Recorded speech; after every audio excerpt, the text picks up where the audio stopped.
Computer துறை. Computer துறையில் நான் என்னெல்லாம் தெரிஞ்சுக்கணும்னு நினைக்கிறேன் அப்படின்றது வந்து ரொம்ப முக்கியமான விஷயம். ஆக்சுவலி கம்ப்யூட்டர் ஃபீல்டுன்னு எடுத்துக்கிட்டாலே மூணு ஃபீல்டுங்க. வேர்ல்டு ஃபுல்லாக நீங்கள் எங்கே போய் படிக்கணும்னு நினச்சாலும் சரி, இந்த 3 துறைக்குள்ளே ஏதாவது ஒரு துறையில் தான் நீங்கள் அப்டேட் பண்ணுவீங்க.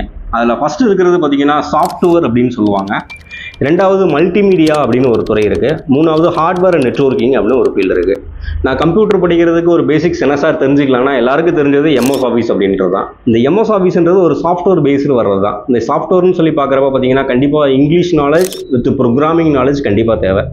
MS office, C++, Java, Python, extra ஒரு கோடிக்கணக்கில் சாஃப்ட்வேர்ஸ் வந்து நிறையா ப்ரோக்ராமிங் லெவலில் மேக் பண்ணி வச்சுருக்கிறாங்க. ஸோ அதை பற்றி ஃபுல் டெப்த்தாக தெரிஞ்சுக்கிறது தான் அந்த சாஃப்ட்வேர் ஃபீல்டு அப்படின்னு சொல்லுவாங்க. இதுக்கு வந்து குவாலிஃபிகேஷன் அப்படின்றது பார்த்தீங்கன்னா மினிமம் +2 ஸ்டூடெண்ட்டுக்கு இப்போ Python classes with data analysis ஓரியன்டான அப்டேட்டட் கிளாஸஸ்லாம் கொடுத்துட்டு தான் இருக்கிறாங்க. ஸோ அந்த மாதிரி இன்ஜினியரிங் ஸ்டூடெண்ட்ஸ்லேருந்து ஒரு டிகிரி டிப்ளமோ ஸ்டூடெண்ட்ஸ்லேருந்து ஒரு சாஃப்ட்வேர் ஃபீல்டில் போகணும்னு நினைக்கிறேன்னா செலக்ட் பண்ணக்கூடிய ஃபீல்டு பார்த்தீங்கன்னா கண்டிப்பாக சாஃப்ட்வேர் ஃபீல்டாக தான் இருக்கும்.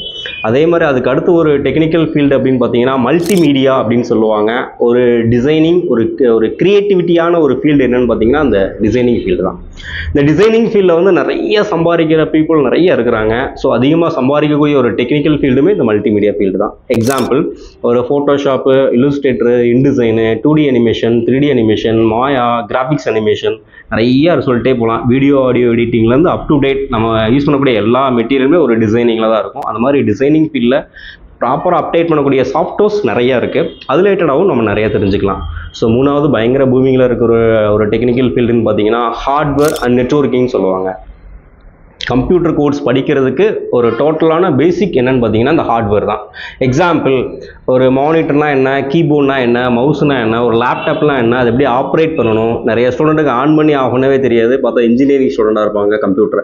ஸோ அந்த மாதிரி இல்லாமல் ஒரு சிஸ்டமை எப்படி ப்ராப்பராக ஆன் பண்ணி ஆஃப் பண்ணுறதுலேருந்து அப் டு டேட் உள்ள என்னெல்லாம் ஆப்ஷன்ஸ் ஒர்க் ஆகுது, அதில் எப்படி OS இன்ஸ்டால் பண்ணுறாங்க, ஒரு சாஃப்ட்வேர் இன்ஸ்டால் பண்ணுறாங்க, ஒரு கம்ப்யூட்டர் ரிப்பேர் ஆயிடுச்சுன்னா எப்படி சரி பண்ணுறாங்க. நான் ஒரு புது கம்ப்யூட்டர் வாங்குறேன். கம்ப்யூட்டர் வாங்குறப்போ பார்த்தீங்கன்னா மானிட்டரோ, கீபோர்டோ, மவுஸோ, சிபியூக்குள்ள இருக்கிற மதர் போர்டோ, ப்ராசஸரோ, ரேமோ தனித்தனி ஸ்பேராக இருக்கிறத மொத்தமாக அசம்பிள் பண்ணி எப்படி ஒரு கம்ப்யூட்டரை டெவலப் பண்ணி கொடுக்குறாங்க.